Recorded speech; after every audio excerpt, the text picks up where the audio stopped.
Alright guys, this is going to be an example of a poorly planned mission. It didn't really go so well when things went down. Alright guys, so right over this hill here, we're going to move out about 9 o'clock in the morning. And we got about 30 military combatants down in the valley right there. So yeah, we're just going to make a move on them. Yeah, I'll see you guys at 9 a.m. Move out, let's go. So this one is going to be an example of a pretty well-planned mission, and the mission actually turned out to be a success. Alright, good morning guys. I know it's cold out here, but we're going to wake up, do some hygiene, we're going to kick some ass, take some names. So what we got on the schedule, our next mission, as you guys know, 0900. We're going to move out about 2 miles up this hill. Bravo team, you're going to split off. You're going to take the right side on this mountain. Alpha team, you guys are going to go move kind of through the valley, real quiet, real stealth-like. Take as much time as you need to. Come back up the other side of the hill on the left mountain, and you are going to get 2 SPRs up there and dig into the ground kind of next to a tree, make some fighting positions, and you will conduct suppressive fire, and you are going to draw fire onto yourself through your fighting positions. Stay frosty, make sure you stay on it, keep eyes on target. Know what exactly is the target. So between those 2 mountains down in the valley, kind of in this open field, there's the enemy fob. Now there's only about a platoon size element down there. Our drones and surveillance and our reconnaissance team have confirmed there's 28 military combatants down there, possibly even 30, but we identified 28 different enemy combatants down there. They do not have artillery, and it seems like they're pretty lax. They're not even pulling security, so it should be a pretty clean mission. Like I said, all our intel and our reconnaissance and surveillance has confirmed that. They have a water buffalo down there, so they have water. They're running logistics trucks, they're running supply trucks in and out of the AO. But yeah, 0900, we're going to SP out of here, go up the hill and take care of business. In the event that we are caught going up the hill, or in the event that when Alpha team is trying to move over to the left side of the mountain to dig their fighting positions, if we start taking fire, I want everybody to remember their movement and maneuver formations and try to get behind some cover and defend, and then bound if you can. Bound if you can. Deal with the threat. Y'all know, y'all good at it. We've been doing this a minute. Y'all know what to do. You take in fire, seek cover, fire back. Bound and bound. Left side fire, bound on the right side fire, bound on the left side. Just watch your lanes, watch your sectors of fire. Everybody get ready. Eat something, get something in your belly. Check your socks, change your socks, check your feet. Let's get after it, 0900. Hey guys, welcome back to the mountain. So we got a light overhead, which is good. This is going to be a little bit different kind of video. There's not going to be a lot of action. I still wanted to get out in some kit, at least from the top half up. Get out here, train a little bit, you know. It's always good to be in kit, always good to train. Also, I thought if I wanted to act the part, I better look the part, you know what I mean? So you're probably looking at this, you're probably prepared citizen, guerrilla fighter, want to just know how to conduct missions and how to plan a mission. This is really how to plan missions. In Minecraft, obviously, this isn't real. This is all hypothetical for Soviet chipmunk alien invasions. But this is based off real knowledge. I bought this when I was in the military.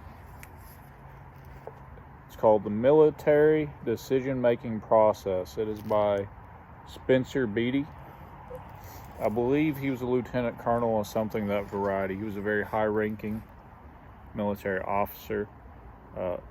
if I read that right, could be completely wrong, but they sell this at the PXs and everything in military installations, and I know a lot of officers that read it, and so they get a good insight. So basically what I did is I read all 300 and something pages of really drawn out crap. It was kind of redundant, I'm not gonna lie, and then it used language that could have been easily simplified. But you know, that's how these kind of books are. They want to look good, they want to get published, and that's how they come out. You know, especially from a military perspective, they use a lot of jargon and stuff that is unnecessary. So we're going to get into it. I did gut it out. Like I said, this is like an 8-hour class at the very least. This is years of experience I'm going to spew out in probably an hour or so. I'm going to try to be as thorough and go over as many points that I think would relate to a guerrilla force, prepared citizens, something of that variety in Minecraft. Okay, it's gonna be a long video, so if I stutter, trail off, you know, ain't nobody perfect, we're all human. I'm low-key kind of tired, I'm not gonna lie, so you're just gonna have to deal with it if you want to learn. You know, I'm just out here, I literally highlighted everything important in this book for you guys, went through it, took notes. I really worked hard on this, so y'all sit back, relax, and if you got to rewind, don't feel bad, because this stuff, like I said, was a maze to read. So pretty much, there's a couple page numbers I wrote down because I'm going to go over the whole page, but I wrote it down in this book right here. And like I said, everything that really matters to a guerrilla fighter or prepared citizen is what I wrote down. Anything that had to do with actual Army doctrine, I kind of threw out the window because, well, we'll get to that in a minute. Okay. So the importance of this is pretty much so you guys don't get yourself killed while planning missions. It's how to do it and how to do it in an effective manner. And the differences between, like I said, I had to gut this out. The differences, there's a ton of differences between a standing military that's funded by the government and has tons of resources, and then a prepared citizen Minuteman type deal. Biggest difference is, like I said, that government money. Your funding is not going to be bigger than any country's government funding for their military, i.e. tanks, bombs, uniforms, and not to mention you don't have that capability anyways. The tanks, the bombs, the missiles, especially if you're in a more poverty-stricken area where I am, you don't have access to like high-dollar drones or anything. We got a drone video coming, don't worry, that's coming down, but your capabilities are severely lacking in the sustainment region. Okay, so even stuff like food, you know, I don't care if you were infantry in the Marine Corps or whatever for 20 years, you had access to MREs pretty much anytime you were hungry. That's a fact. They have to feed you. Unless you're doing like SEER training, you didn't really have to go out and survive on your own. Like I said, unless it's like special warfare or some crazy school or you were actually out in the ship. But even if you're out in the ship, you still have chow halls and you still have access to a lot of things that a guerrilla fighter or a prepared civilian wouldn't. Now let's say that everything went down, the power grid's down, etc. Let's go over some things. Actually, in the book, it actually goes over a lot of things. Let's see if I can find it. So like I said, while I'm flipping through this, looking, sustainment is the biggest issue. You know, even if you have thousands of rounds stored back, you have a whole platoon of guys, you still don't have the gas, you don't have the fuel, you don't have the ammo, you don't have any of the supplies that a standing military has, you don't have the government funding. And that is where I had to kind of twist things, because a lot of this stuff relies on the sustainment and the other roles. So even though, yes, you have the infantry, you also have logistic companies and forward support companies in the actual military. And the logistics and support companies is exactly what it says. It's make sure everybody has beans and bullets, which means food and bullets, ammunition for the guns. Because like I said, there's good stuff. If you guys want to be like in the Army, like an Army officer, this is a really good book. It really does go into all the FMs and TMs and stuff, all the forms. Literally been searching for this one page for like 10 minutes. This is ridiculous. All right, guys, sorry about that. I literally spent, as you can see, it already got darker. I spent 30 minutes looking for that page and I can't find it. I'm so sorry. I apologize. We will get back to that later. I'll add a little excerpt at the end when I get to what I was saying. But the point is, you don't have the sustainment that a standing military has, and we have to take that into account. They have stuff like, it was behavioral health, you know, mental health. They have clinics, they have medics, they have dentists out there. Even sometimes, not necessarily the FOB, but you know, as soon as the Army deploys anywhere, they build houses and barracks and stuff wherever they drop into. So let's see. So there's kind of the differences, what we're working with. So the first step into planning out missions is you got to keep calm in any kind of survival situation, whether you're out in the FOB, you're out on the front line, and you're planning a recon mission, like a reconnaissance mission, surveillance mission, or you're planning a firefight, an assault, an ambush, whatever you're planning, it all kind of starts with you being calm and collective. Even if you get lost in the woods, any kind of situation where your adrenaline starts pumping, do not give in. Take some deep breaths, calm yourself, ground yourself, and then you can start making proper decisions. Okay, so you want to keep calm. That's the first step. You always, so through this whole process, unless you are severely rushed, which hopefully you're not, you want to be as clear and as detailed as possible in your notes, on the whiteboard, in your emails, however you're doing this, in your briefing, especially to your soldiers, your Minutemen, your goons, your guerrilla warfare squad, however you want to say it, your death squad, in Minecraft, obviously. You want to make everything as detailed as possible to counteract what they call Murphy's Law. If something will go wrong, it will. But if the more detailed you are, the more thought you put in it, most of the time, 99% of the time, it's going to be better than if you just, yeah, guys, there's some guys over this hill right here. There's like 6 of them. We're just going to go up there and just unload our LMG up there on them, and then, you know, just hopefully it'll be all right. But if you sit here and you're like, hey, guys, about 2 miles up this hill, there's a ridge line. We're going to get on the ridge.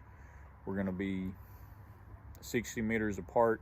We're going to kind of be on the prone, crawl up while they're sleeping. We have a drone up in there right now. They're sleeping. They're not pulling security, and then we're going to ambush them. We know exactly where their tents are and everything. You know, we got the thermal drone going.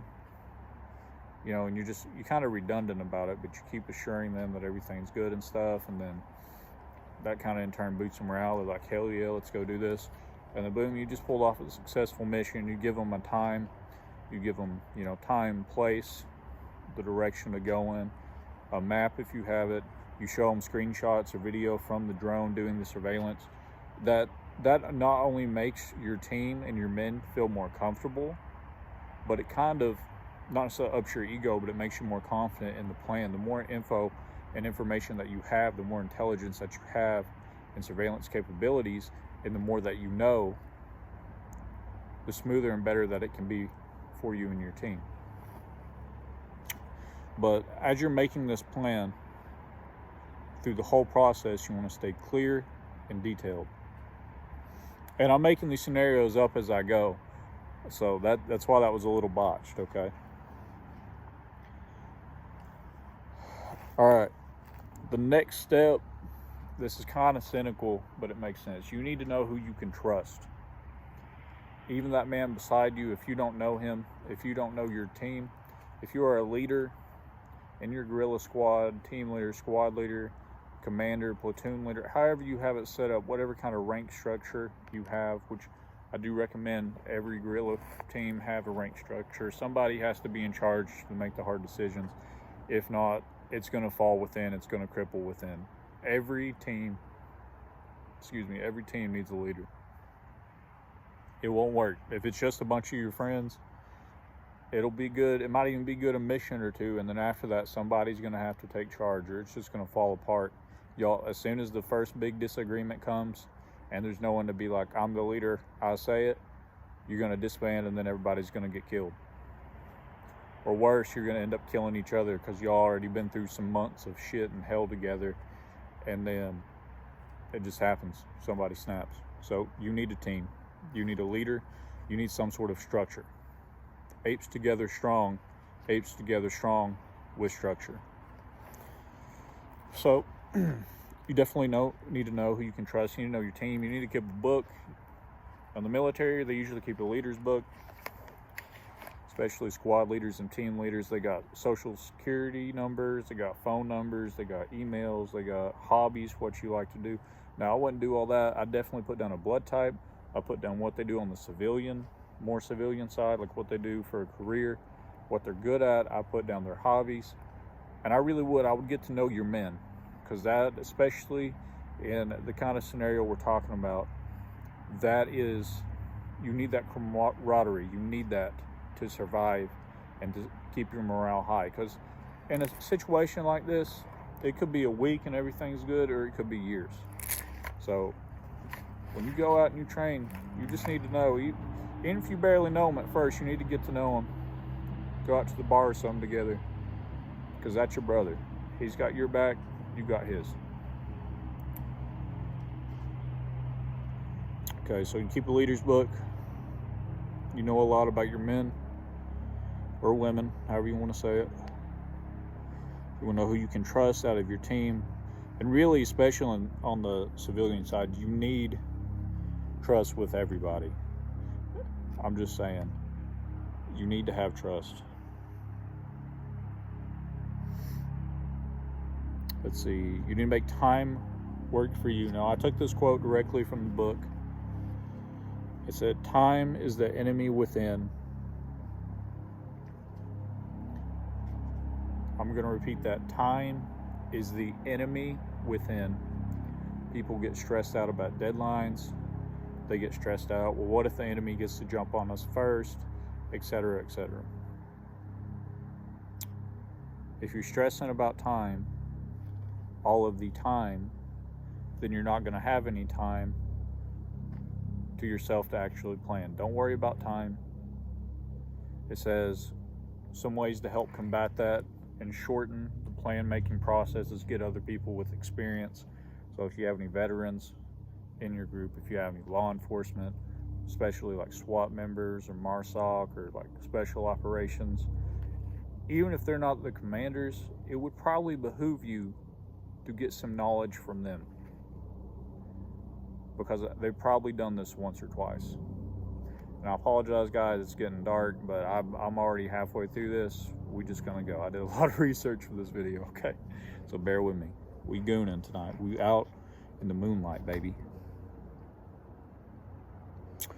So make time work for you. Time is the enemy within. Like I said, you want to try to find balance for that time, but you don't want to stress over the time constraint, because all that does is draw attention away from what's important. All right, now these are a running theme. These are called the warfighting functions, and I actually written down a page number here because it's a lot. Now, I'm going to kind of dumb them down because they have paragraphs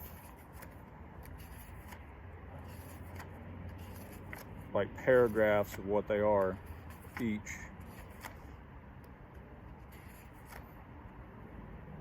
But I'm going to give a gist. And there's actually some that don't necessarily apply to guerrilla fighting,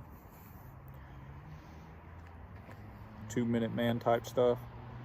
So warfighting functions, the first one is movement and maneuver. And to us as guerrillas, as the civilian Minecraft esports game, you know, this is one of the most important. If you and your team doesn't know how to move and fight, if you're not coerced, you don't have cohesion, you're all going to die. Let's say that you have veterans in there. One was in the Navy, one was in the Army, one was in the Marines. They all did shit different. They all dug fighting positions different. And you can't just rely on their past and prior training. Y'all need to get together.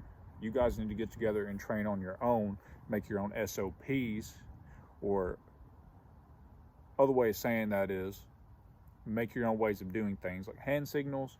Even like in law enforcement, from department to department, they can vary. You know, this most of the time, a fist means stop, but you never know. Across the water, or hell, in a different state, this can mean go, go, go. So I'm just saying, y'all need to be on the same page. Y'all need to study the tactics, whether it's an ambush or I preach defense on this channel, because most of the time in these situations, you know, I'm not trying to help more of the bad people, I'm trying to help good, and most of the time that is in defensive positions. But just remember, for a morale boost, defending something is a lot easier than taking something, and it always will be. It's a fact of life. So warfighting functions, movement and maneuver. The related tasks and systems that move and employ forces to achieve a position of relative advantage over the enemy and other threats. This includes direct fire and close combat. And these are tasks associated with force projection related to gaining a positional advantage over the enemy. So like I said, things like sustained fire or suppressive fire. You know, I harp on this all the time. Suppressive fire wins gunfights. So y'all want to work on bounding, trench warfare, whatever you got, your fighting positions. Like I said, in a defensive scenario, y'all need to know the terrain, stuff like that. But most importantly, you guys need to, this is really talking about, everybody needs to be, like, this is a wedge, right? This is a file, or I believe this, I could be wrong on that, but this is a file. This one's rally up, point here, rally up here. We'll do hand signals in a different video, but y'all need to be on the same page. Y'all need to have cohesion in your movement and maneuver. But when it comes to planning, let's say you got intel, or you got a screenshot of the enemy AO,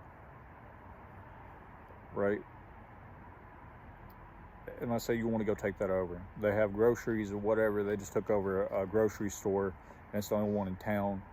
And you got people starving. You have civilians, women and children back at the compound, and they're starving. And you have to get in that grocery store for canned food and stuff. That would be a very good example of being up on your movement maneuver, but you also can get on Google Maps, screenshot right above that, and then make a plan. Okay, intelligence. Intelligence, I feel like, is easily the easiest way to make plans. It makes everything so much easier. The more intelligence you got on people or places, the better.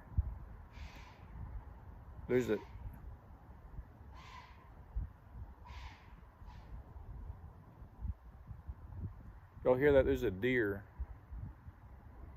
right over there. You hear that? It's trying to come up this hill, but I scared it. If you didn't know, deer snort like that. They try to intimidate. He's just gonna have to go around. I'm not moving. So intelligence. The intelligence warfighting function is the related tasks and systems that facilitate understanding the enemy, terrain, and civil considerations. It includes execution of tactical tasks such as reconnaissance, surveillance, and related intelligence operations. And yeah, I mean, that's pretty much what I highlighted. That's all that matters to us. So like I said, an example would be the grocery store that we were talking about that they took over. Let's see, we got a drone up in there. I'm just using drones because it's easy. We noticed there's 6 goons armed with AK-47s. There's one on one side of the rooftop, one on the other. There's 2 out in the front parking lot and 2 in the back. Kind of watching the back way, right? Let's say that It's in a very small town, so everything's open. There's really no structures anywhere near. We'll just make this easy. But there is a big dumpster. So we notice a big dumpster. Obviously, it's pretty bulletproof up to an extent. I'm talking one of those big, like, Connex dumpsters, you know what I'm talking about? So you could use that as cover. You got concealment up on a hill, kind of to the left, actually above the roof with the tree line. So you could probably get some of your men up there with SPRs, so special purpose rifles, to reach out and touch, kind of draw fire to them as they take cover in the trees and lay down some hate. And as you draw fire over to them, you could push in from the sides, basically the front and the back of the store.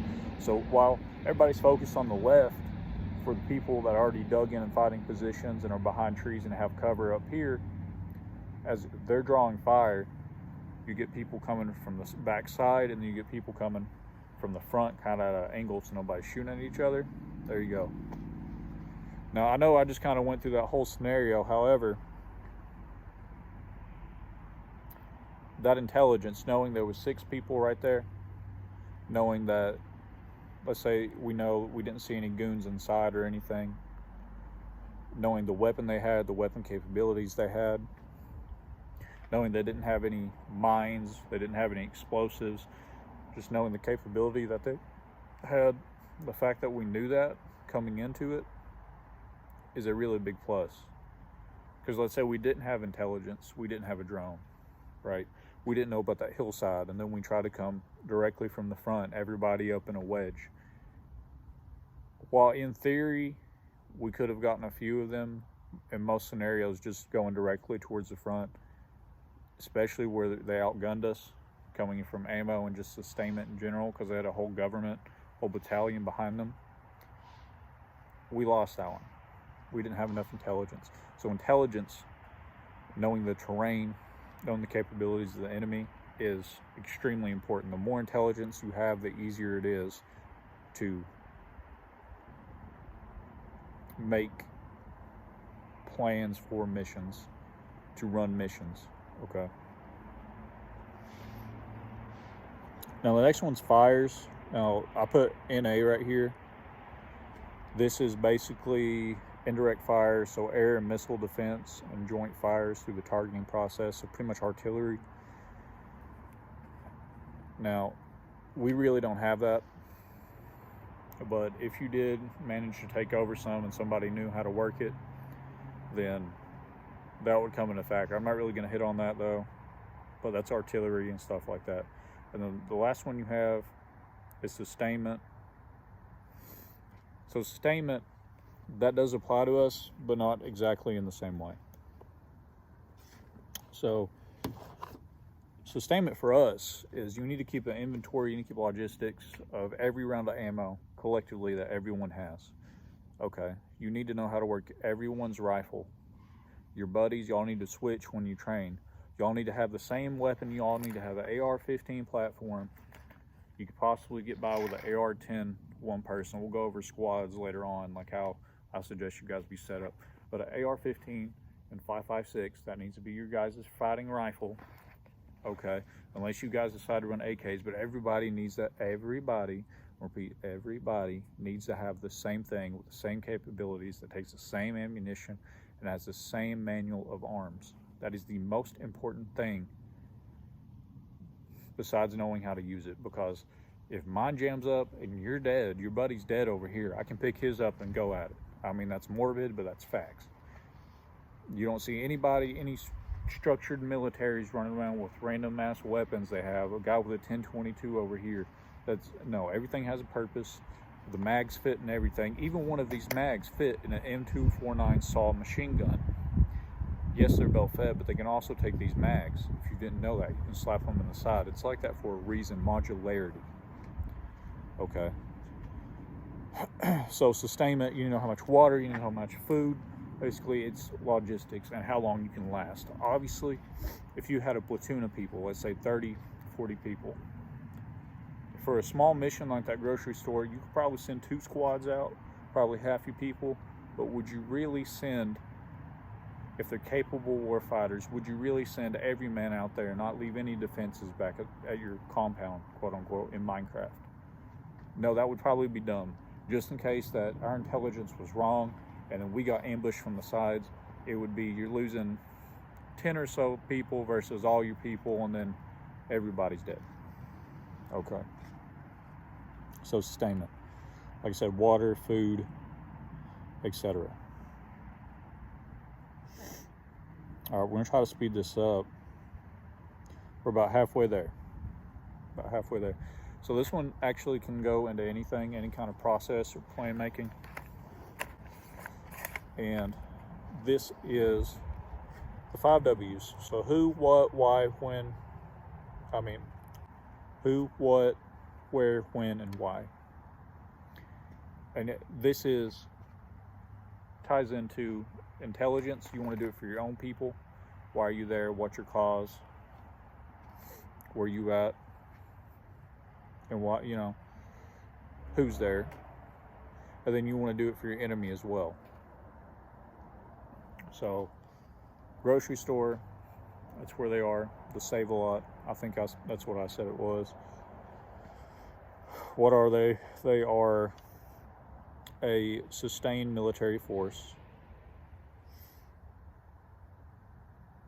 What is it? We're trying to take the groceries. When? 06:30 tomorrow morning. And why? Because we need food for the women and children back at the compound, right? Like I said, I'm doing this all off the top of my head. Please just bear with me, guys. Okay, this is a lot of info. All right, then I put down page 95. So let's go see what that was. The 5 W's are pretty self-explanatory, but it's really helpful in going back and thinking on it and being like, hey, maybe it's not so bad. Maybe making missions and stuff isn't as difficult as what it needs to be. It really puts things in perspective. So I put page 95 down, and it's pretty much the same thing as the warfighting instructions. So sustainment, we just went over that. Protection, that one's a different one. It's just talking about analyze specific threats to vehicle, equipment, and facilities, review escalation of force directives, determine any force health protection concerns, identify conflicts where protection assets or shortfalls, analyze cyber vulnerability and risks, analyze protection priorities. That doesn't, if you're doing a convoy somewhere, that makes sense, but for us, most of the time, I'm assuming we're not going to be in vehicles if it gets that bad. If you're actually doing a convoy, we're going to do a video on that way on down the line, but we'll get to that then. This really doesn't apply to the scenarios we're talking about. Intelligence, pretty much right here, it's just saying go over everything, make sure that you didn't miss anything. And movement maneuver, like I said, that is really one of the most important. That and intelligence is the most important for our cause. As you talk about analyzing anything from higher ups, which at this point, if you're watching this video, you probably are either on your own, you have a very small team. Y'all all need to know this, and you need to appoint a leader, vote on a leader, and then he really know this. Watch this video about 8 or 9 times, have it saved to your phone, listen to it while you work out. I'm not even just trying to get views, I'm just trying to help you guys. Or just buy this book and go over it. So yeah, it's pretty much it for that. Okay, the next thing you want to do, you want to determine constraints. That'd be time constraints, limiting factors such as, oh, we only have 500 rounds of ammo. Could we really go take that grocery store with 500 rounds since we're putting 2 basically LMGs? If you watch my SPR video, I know that they put cover fire, suppressive fire down. They draw fire. That's what I like to do with those. That's why I would want you guys to do with those.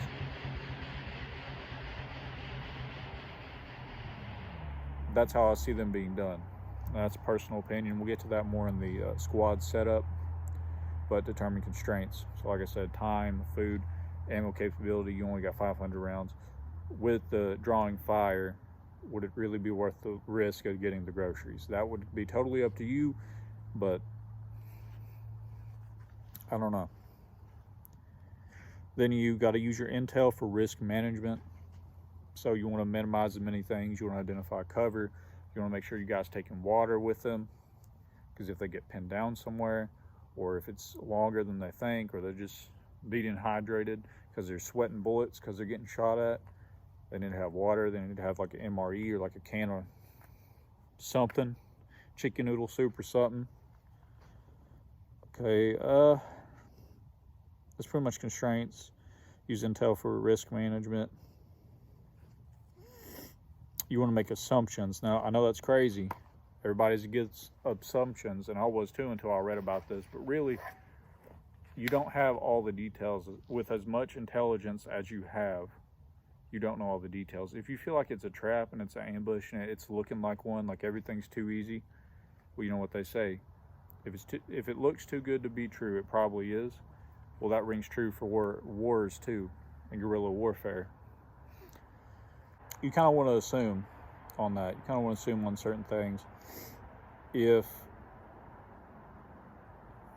you see a tank, right, the drone sees a tank that's up in the air, or you have civilians on the inside in encampments or whatever that somehow escaped and tell you their capabilities, well, you didn't have your eyes on it, so you want to assume they have that and then more.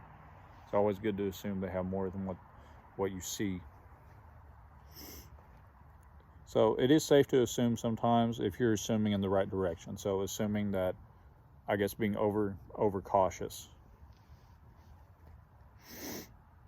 You want to visualize potential outcomes and consequences.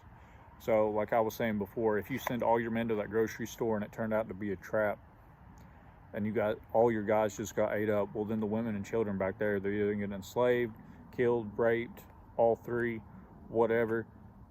It's not good. But if you just send a squad in there, and I mean, I know this is morbid, but if you just send a squad or two in there and they get ambushed, well, then you lost half your men, but you still have men to defend the compound and figure something out.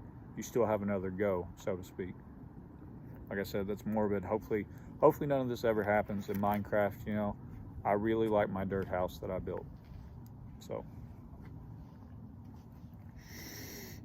okay, so potential outcomes, visualize consequences. Page 184. 184 of the military decision-making process, or should I say the Minuteman decision-making process. Let's see. Actually, that's not available. Yeah, actually, I read over that a couple times, so I think it's in the box. Okay, so I'm going to gather all your stuff, all your components, and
myself. What a wonderful.